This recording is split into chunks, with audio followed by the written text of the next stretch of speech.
إن ولع الإنسان بالنظام بقدر ولعه بالتدمير أيضا، وكأن البناء والهدم عمليتان متقابلتان متوازيتان، فلا هدم إن لم تكن النية معقودة على بناء بديل،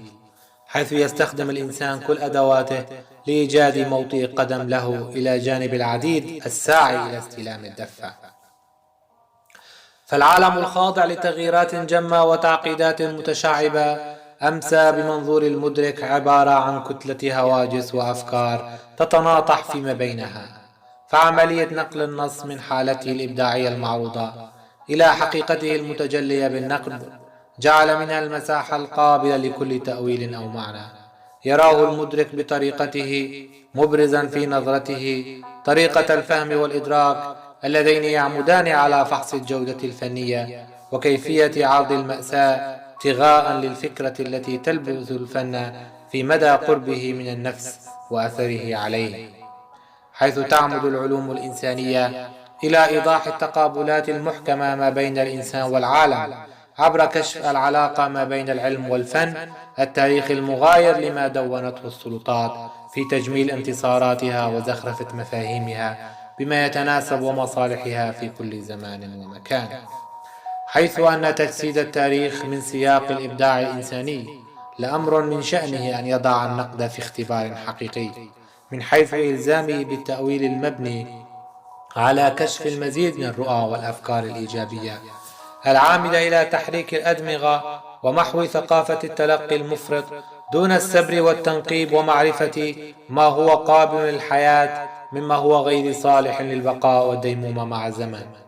ولا يسعنا في هذا الصدد سوى التأمل والتمييز بين غث الكلام وهزيله، وبين جودته المبنية على حسن الأسلوب وطريقة عرضه، ومن خلال نافذة الكشف لمستويات اللغة وترفعها عن الكلام العادي غير الهادف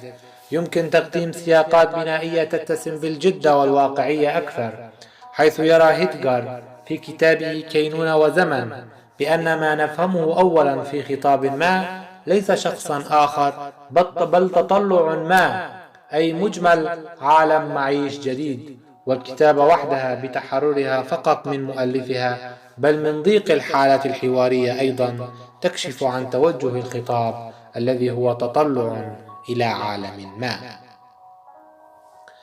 فتأكيدا على حقيقة التطلع نحو مستويات أرقى من الخطاب العفوي المدرك لقنوات التواصل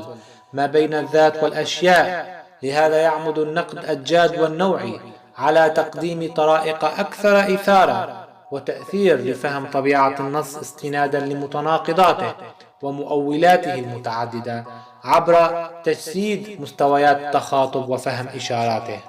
فتناول الحدث من سياق عرض الأفكار وكذلك تطرقها الدائم لقضية العلاقة ما بين المجتمع والسلطة وأثر ذلك منظومة الفكر الجمعي المتضمن خليط العادات والتقاليد هو ما يعرض لنا تلك الجودة ومدى قدرتها على تحقيق الأثر البعيد والرؤية الثاقبة لطبيعة الزمن القائم على حالة التبدلات والتغييرات الكثيرة.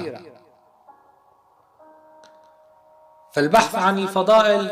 يبدأ بعد تحقيق الاتحاد الجنسوي ما بين الرجل والمرأة على صعيد القيم الأصل البعيدة عن الذكورية الدينية أو الفلسفات التشاؤمية التي نسجت على منوال الأديان قالبا حاد من خلاله الرجل عن المرأة والعكس، والجنس يمثل أصدق حقيقة عن تعانق المادة مع الروح أو عودة الروح لقالبها المادي. فتجسيد التلاحم العضوي هو في أصله تشبه بالاتحاد الطبيعي المفتقد في عالم غزته التقاليد والأعراف وداهمته أشباح الأساطير والتابوهات، حيث تأخذ منحا إيجابيا على صعيد ترميم ما تحطم على صعيد الواقع المضطرب، حيث أن الحب الذي يشكل في أبعاده المبررات الحتمية للإبداع ووحدة الدماغ الكلي للبشرية يضع الجانب البيولوجي في صميم معادلته المحتكمة لتداعيات الاحتكاك بين الموجودات البشرية والطبيعية الأمر الذي أعطى النسل والامتداد والتوالد الدائم من خلال السمو بالجنس لمراتب اللذة والكمال المعتمد على النظر لجمالية ذلك الفعل المتحد ما بين ثنائيات مختلفة،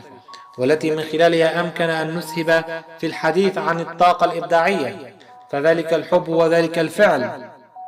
من لم يتحرك في سبيل أن يعي الحب لا يمكنه فهم كنه الوجود. الحركة تمثل السعي للقيمة، والقيمة تتمثل بالمنتوج الحركي المتفاعل في هيئته الكلية. وما الجنس سوى منطوق الحب المتجلي في الحركة المعتمدة على السعي نحو الأفضل من خلال مضاعفة الجهد، حيث أن تلك الجهود والمدارك متأتية من حاجة الإنسان إلى التزاوج مع الوجود من خلال احتكاكه واتحاده مع نصفه الآخر. وهنا أمكن أن نعطي الجنس ذلك الوعاء المتسع لقيم العلاقة المتبادلة والهادفة إلى الإعمار والحضارة، حيث نجد أن المعرفي هو الجدير بتسيد الوجود، لأنه لا يخجل من أن يكون خادما له عبر إعمال الوجدان والعقل على نحو منتظم ومتزامن. إن أعداء الوجود هم الذين شوهوا قيمة الجنس بعد أن قصموا ظهر منظومة الاتحاد الجنسي القائمة منذ أزل التاريخ إبان عصر الآلهة. لهذا نجد الكواليس هو الفعل الذي يلجأ إليه عشاق زمن الظلام، زمن تعسف قبضة الذكورة التي باركتها الأديان السماوية وبخاصة الإسلامية، حيث بات المكان الذي يتم ممارسة الطقس الطبيعي الاتحادي بين الرجل والمرأة، مما بات الجنس في الوجه المقابل وسيلة للتسلية والترويج الإعلامي، وتم تحريف مساره مع تقادم عصر الإعلام وترويج السلع التجارية، وكذلك التأثير السلبي على العقول، حيث يمر المعرفي من بوابات الحس لينقل لنا ما يجري في عوالمها التي يطلق عليها منتشيا بالروح. فما تفرزه تلك الغريزة ليست بمعزل عن الوعي الأسمى الذي يربط الموجودات بوجودها. لهذا فإن الابتكار والبناء والطاقة كلها من مصادر ذلك التشارك الذي يربط الكائنات بعضها ببعض. لهذا ينحو التحليل منحى إيجابيا في اكتشاف الأثر الكامن في تفاصيل العلاقات الحميمة التي يهبها الجنس من خلال كونه مصدرا للتناسل ومتمما لنضارة الحياة وبهائها، وهاجسا لدى الفلاسفة في تنازعهم الجدلي حول ماهيته وطبيعته. فذلك الترابط المنطقي ما بين المادة وابنها الروح يعتبر منطقيا خاليا من أي أوهام قد تفرزها أقاصيص ما وراء الطبيعة وتلك الروحانيات الغارقة في أخطاء الميثولوجيا التي تشي عن رهبة الإنسان وخوفه من التجرد والركون لمنطق المعرفة المتمثلة بديمومة الارتقاء للأفضل وفهم الوجود عبر تطوراته وتغييراته. وما الجهل إلا تلك العقبة الكبرى الواقفة بالمرصاد لصلابة ومتانة ذلك البناء الهندسي المحكم المتمثل بالعمران والفكر، والتي يترصدها صناع الحروب في كل زمان ومكان، والتي يقع العاشقون ضحاياها عبر الحقب المتزامنة.